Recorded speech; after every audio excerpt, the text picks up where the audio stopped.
On behalf of Vidya School, wishing all a glorious Independence Day, the enthusiasm of our students grows stronger along with the nation despite the challenges.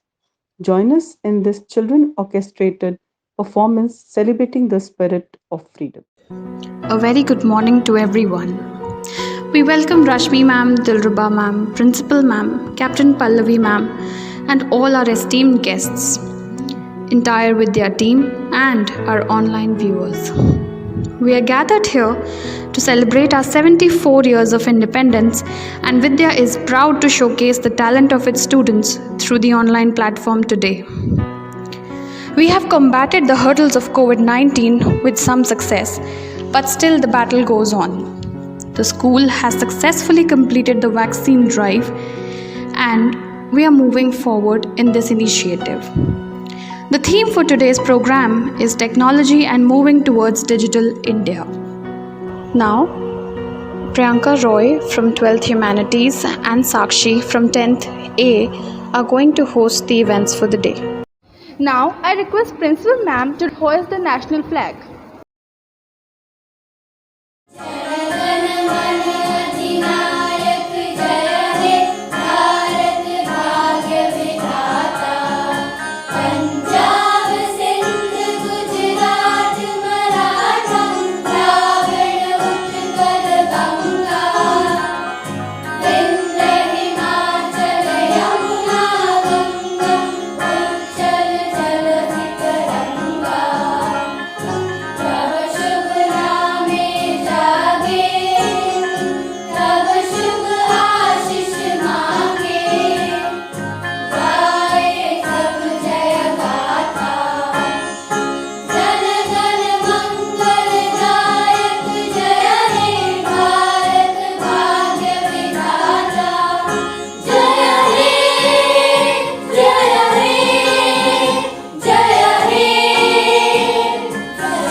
Wow, Priyanka, that really set the tone for the event. Now, I would request the Vidya School choir group to present the Independence Day song.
Well, we are totally enraptured by these muses of music today.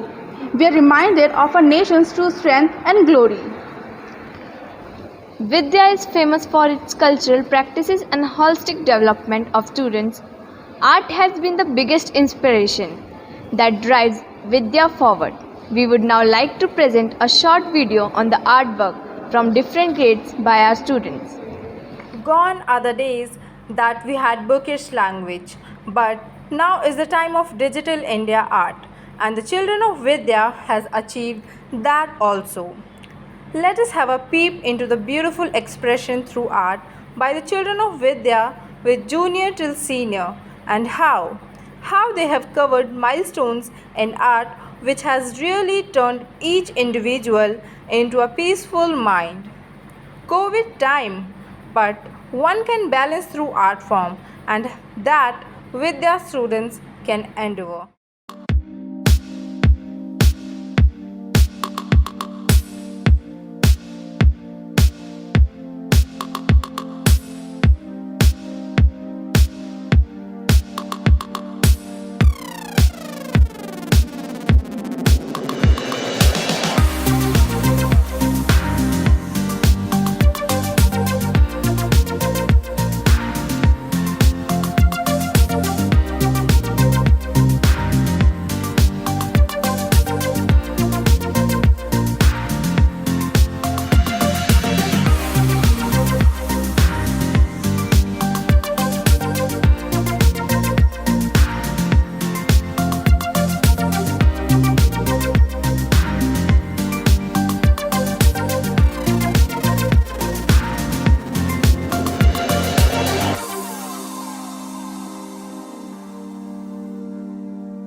Bravo! I feel so patriotic and proud to be Indian.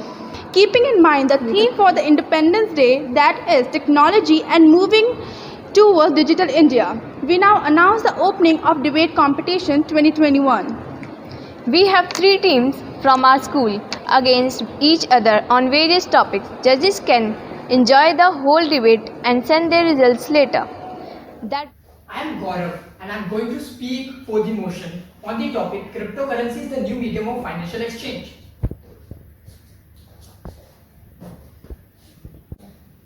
I am Rachna Thakur from class 10th P and I am going to speak for the motion on cryptocurrency as a new financial exchange. I am Manshi Yadav and I am going to speak against the motion on the topic cryptocurrency as the new medium of financial exchange. I am Nikita of 12th C and I am here against the motion for cryptocurrency as new financial medium of exchange. Critics of cryptocurrency has to acknowledge that our current financial system is not so reliable. Just look at what happened in 2008. We placed our money in bank and they failed us. The great financial crisis, which has affected many countries like USA, UK and India. Cryptocurrency offers us some possible alternatives against our failing financial system. Then, isn't it wise to place our trust in algorithm rather than any falling individual? You're completely free to do whatever you want to do with your cryptocurrency wallet. What's more, the identities of coin owners are always encrypted.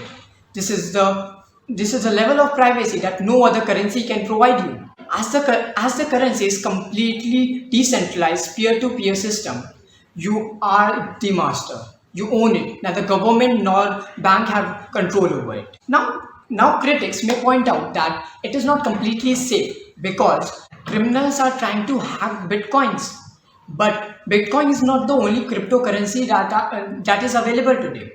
There are many cryptocurrencies like Dogecoin, Masan, etc., which place an even stronger emphasis on privacy. At the end, I just want to say that cryptocurrency will be the final financial medium of exchange. Not only because it is profitable or hassle-free, because it provides you the ease of transaction and provide you the knowledge for it. I now ask you a question. We have heard about cryptocurrencies on social medias, news, and many more. What do this word cryptocurrency really stands for? No, I've read all of your minds. So basically, cryptocurrencies is a digital currency in which transactions are verified and all the records are maintained by the decentralized system. Means peer-to-peer communities in which no banks or government can make their own authority. Now let us see how the value of cryptocurrency changed in time. In early times, it was perceived to be evil and was only associated with the dark web. And now it has attracted the new generation with the rise in the prices of Bitcoin. Now let us see some advantages of cryptocurrency. Cryptocurrencies are used internationally. Many traveling sites, airports, supermarkets has been using cryptocurrencies as a mode of payment. The plus point is that you can easily exchange cryptocurrencies in any respective country's currency. Cryptocurrencies take very low operational cost for transfer. Know-how. As a news said, for the transfer of $2.2 billion, the fee is $7. And if it is a bank, it would take 6 to 7% of a transaction fee. Cryptocurrencies are quick and fast. For example, I am transferring money from India to Canada, and from a bank channel, it would take 3 to 4 days to be sent. And in cryptocurrency, it would take less than 1 day to be sent. Isn't that interesting? But what about security, which is very important in a transaction? So the answer is cryptocurrencies are highly secured. Either it is your personal details or transaction. And also it cannot be broker hacked. At last, I would say many countries have adopted cryptocurrencies which help them to make intangible money. So why not India? We are a developing nation and nowadays greatly focused on being digital on global platforms. I think by taking this major step will help to contribute our GDP, and also in turn our country will grow more and will have a pace with the rest of the developed countries. Thank you.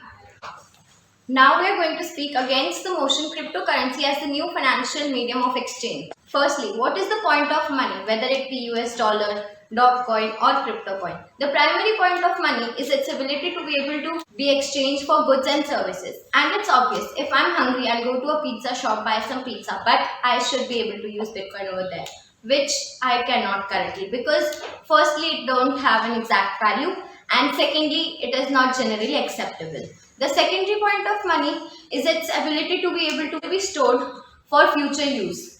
And for this, let's get an example. Imagine you are owning a small business in which you are paying your employees salary denominated in cryptocurrency and seeing the changes 50% from paycheck to paycheck. No company would do this as the risk is very high.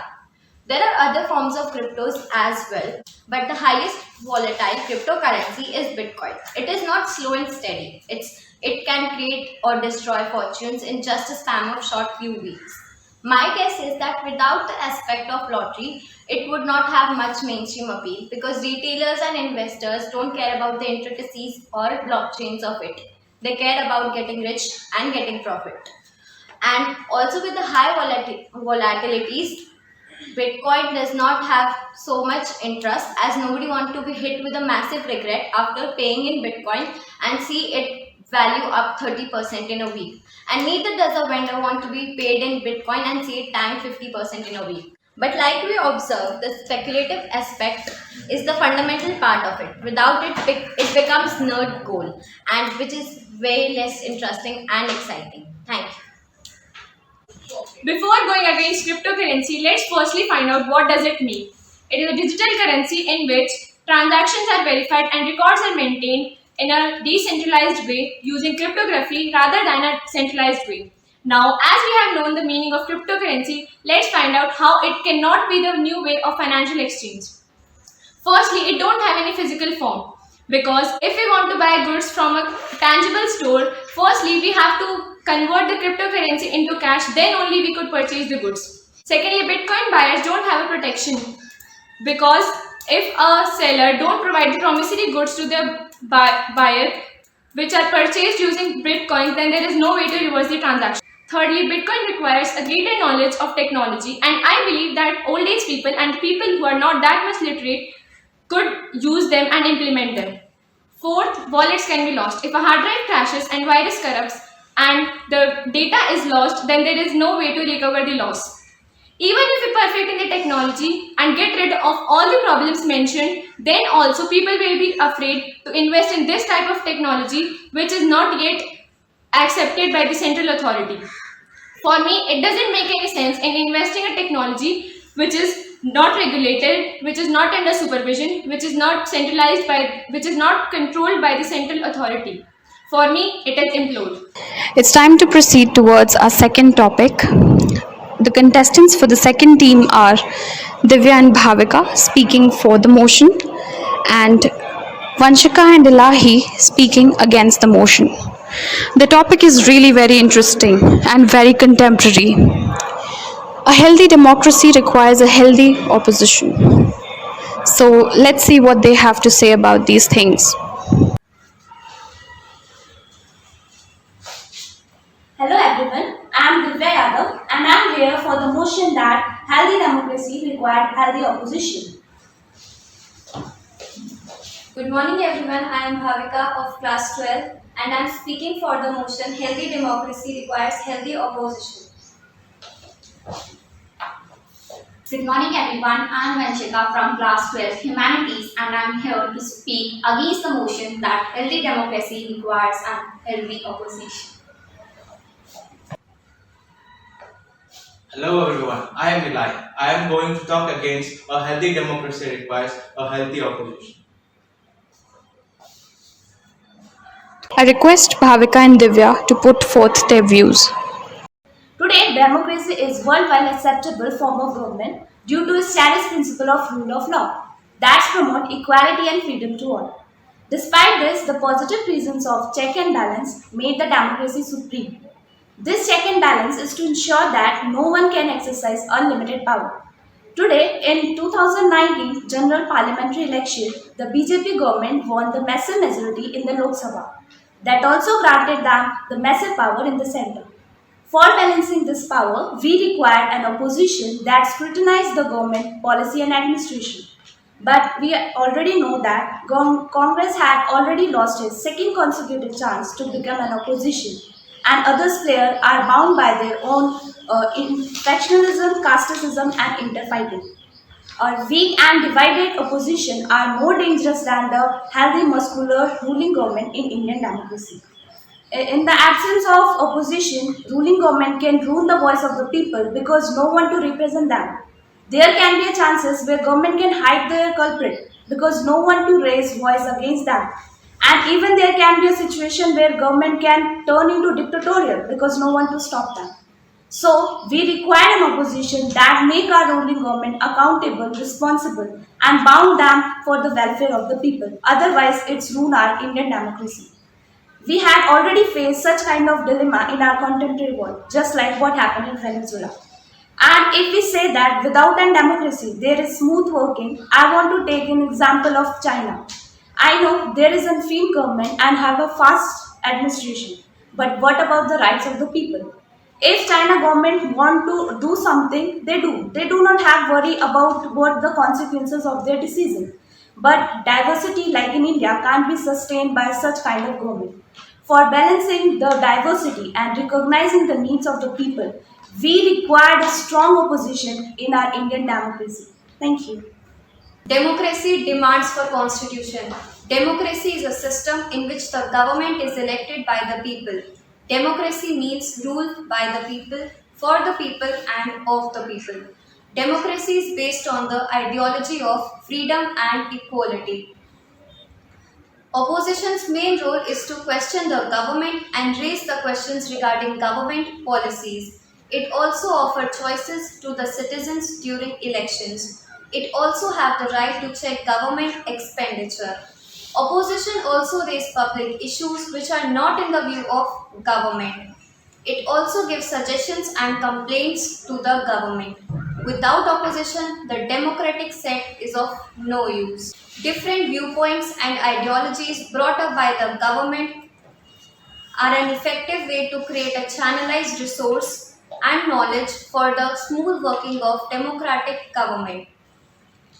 Opposition also have to ensure that the government does not take any negative steps which might have a negative effect on the people because we are a diverse nation. Thank you. I request the opponent team, Vanshika and Elahi, to speak against the motion. Vanshika, over to you. Start. Opposition is an opposition because it has not been able to prove itself. If rejected by the people, then who are we to question them? Favorism of opposition is in itself a case of psychological study. Without any opposition party, there will be rapid decision making. During any emergency like natural disaster, terrorist attack, pandemic like COVID-19, country and the people will need funding to get on their feet. And if there is no opposition, the fundings can be released immediately without any hurdles. According to me, success of a democratic country depends on the leader's morality and personality. India needs a strong leader, not a messiah. And if we are talking about opposition parties, nowadays they generally boycott parliament session and hit the streets in protest.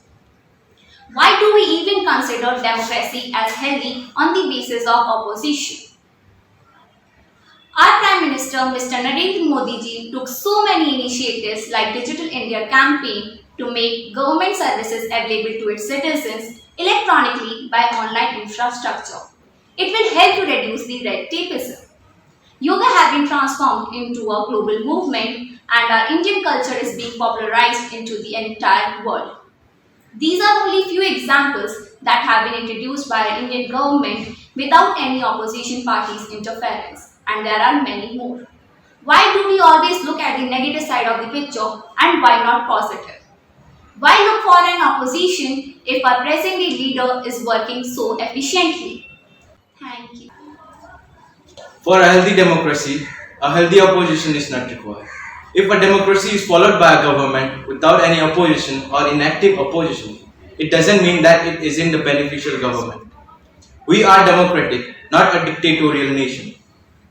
Nowadays, democracy is all about political competition and power play. And opposition party thinks more about getting in power rather than working for the good of the people and their interest. So, the people have elected the current government as their representatives. Opposition that is competitive and fierce are always welcome, but opposition that creates impedes and blockages unnecessarily aren't taken as serious as rival in the competition. Over 50 plus years of Congress rule, there was an opposition, but people didn't need any opposition at the time. Then why now? Hence, the current government is far more better than it was in the past. The current state of opposition is very inactive in the competition.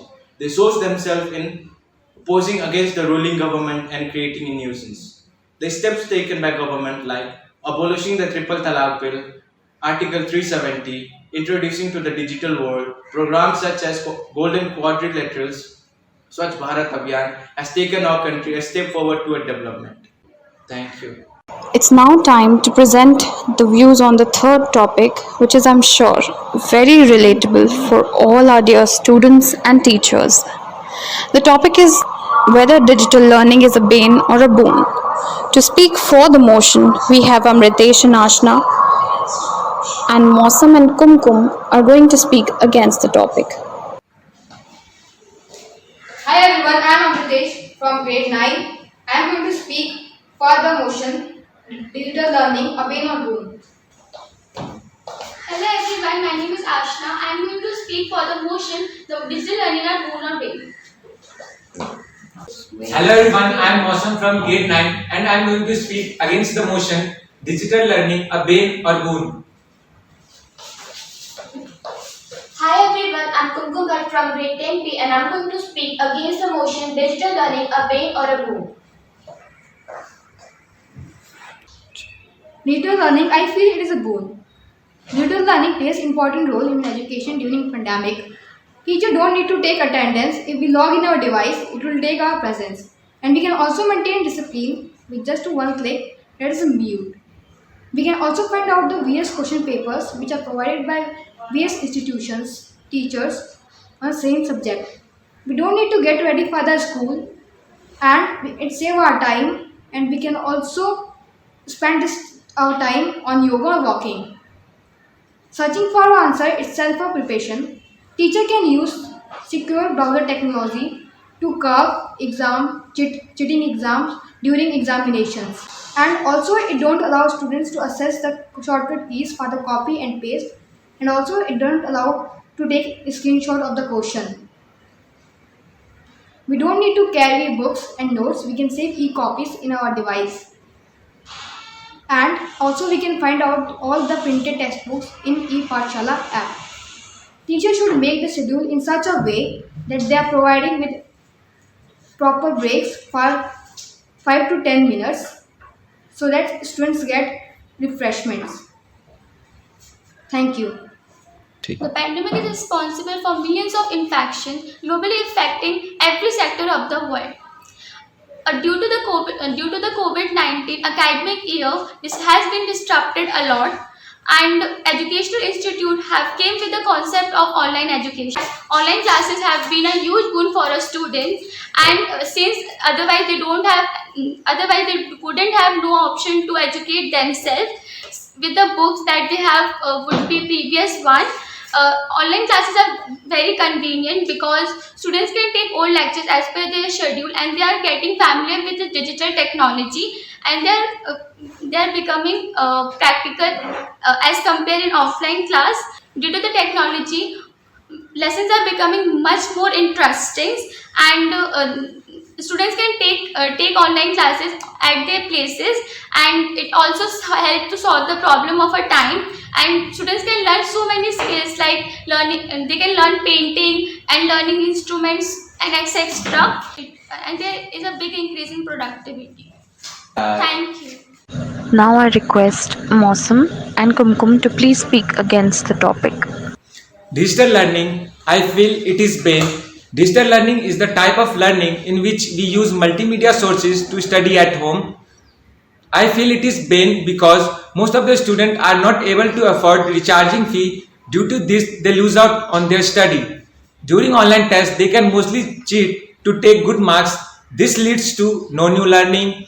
When we are taking our class at home through devices, it causes lots of eyesight related problem because we are totally focusing into our device. In all devices, there are lots of attractive applications are available so that children won't be able to pay proper attention. Devices are so expensive, hence can't affordable for everyone. There is no physical contact with teacher, and there is a lack of human touch in process of teaching. In many cases, students find difficulty in managing their time with online learning. Online learning is completely new for them and require lots of work. Students start losing hope once they find difficulty in online learning. It requires lots of motivation to complete tasks and set up student with their learning. Lack of motivation is a common challenge for all children. So I believe this type of learning is the need of the hour due to COVID, but not the permanent solution. Thank you.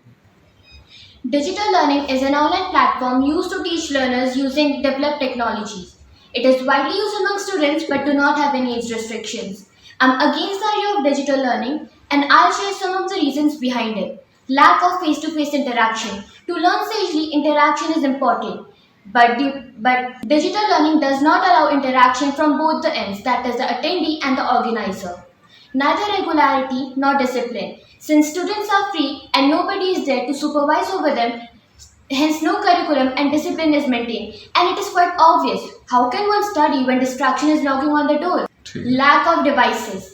More than 60% of the population in India is dependent on agriculture to earn their livelihood. How come can we expect the children of poor farmers, laborers and migrant workers to buy phone, laptop or computer to take advantage over digital learning? No internet access. Internet do not need any introduction. We all have faced internet issue at some point, but we were lucky enough to have its access. Now I would like to share some statistics over here with you. Around 90 districts of 11 states and 25,000 villages in India do not have access to internet. A report recently released by UNESCO stated that 70.6 crore students in the whole world do not have access to internet. How come can we consider them to attend online classes or take its advantage with developed technology? At last, I would like to add the perspective of teachers. Teachers themselves teachers themselves prefer offline classes rather than online classes, as they know that online classes gives access to malpractices as well as inappropriate content, and it also promotes procrastination. At the end, I would just say that the disadvantages of digital learning are overweighing the advantages. Hence, digital learning is not a good medium to study for me. Thank you. Oh, good lord, the temperatures are surely rising. It's time for a brief question answer round. All the best to all the teams.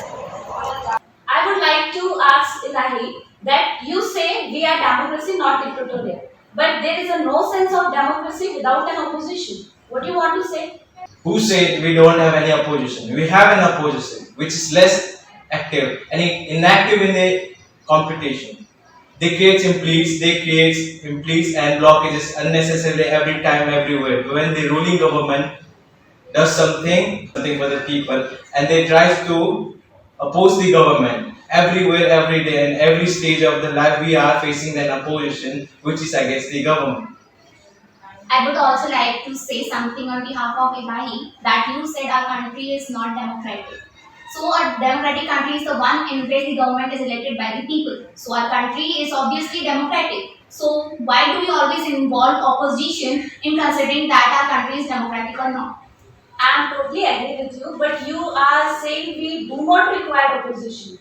Our national leaders want an opposition for any reason. They have a reason to have an opposition.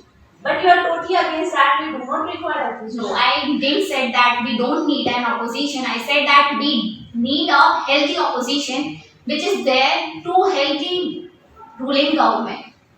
But our present opposition party, what it merely does is it just hits the street in protest and just skips the parliament session, which only takes the parliament's time. Yeah, but I also want to say that our ruling government captured their power on medias. We saw that thing that the ruling government wanted us to see. We only see the wrong sides of our opposition, not our ruling party. This is very wrong for us. I think your statement is totally contradictory that we always see opposition as a negative side of a democratic country. Perfect. Why do we always take the model of China? Are we not innovative enough to make our own model?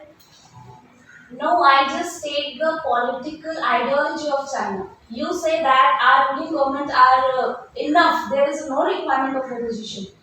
There is same as China. There is only a single party that rule. There is no any opposition against that. So I just only want to say that what happened is China. Maybe in future we face just like what happened here. So As you took the example of political condition of China, the ruling government is totally fascist and communist over there. The citizens have no rights, no nothing. But as we compare China with India, here the majority party gives everyone the right to speak, the right to express their feelings. And if we took the current situation of India also, you can also see the farmers are protesting in the streets, and our government is answering them in a very peaceful manner. They are not just sending them in the jails or having some violence actions against them. I would like to ask somewhat to my opponent that how can we stop cheating during online exam? Teacher can use the secure public technology to stop cheating during the examination. It don't allow student to use shortcut keys for copy and paste, and also it don't allow to take a screenshot of the question. I would like to ask the question to my opponent that if the school is shut down, then how will the student will study? We never disgraced online learning. We always admired it. But the point we are trying to convey is that we should only treat it as a temporary solution rather than a permanent one, since our script listed all the disadvantages and there were many else we didn't say. So we just want you to understand that we should only treat it as a temporary method rather than a permanent. That was an awesome, refreshing debate on these topics which have impaired some wisdom in us today. Villains have outdone themselves. Winners Sit tight. Result declaration is not so far. Soon it will be declared. किसी ने सही कहा है, पहला सुख निरोगी काया. Physical fitness is the necessary code of conduct today. Being fit and agile is the need of the hour. We have our sports team performing some delightful activities in this short video.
Brilliant! I feel energized and inspired to work right now. Dance is the hidden language of the soul, says Martha Graham. A Vidya event is incomplete without a dance full of fun and frolic. Now, we have a dance performance by our students.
Wow, Sakshi, I'm awestruck by this mesmerizing performance.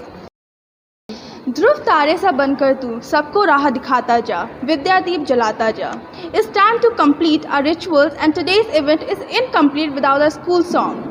I request the choir group to present our school song.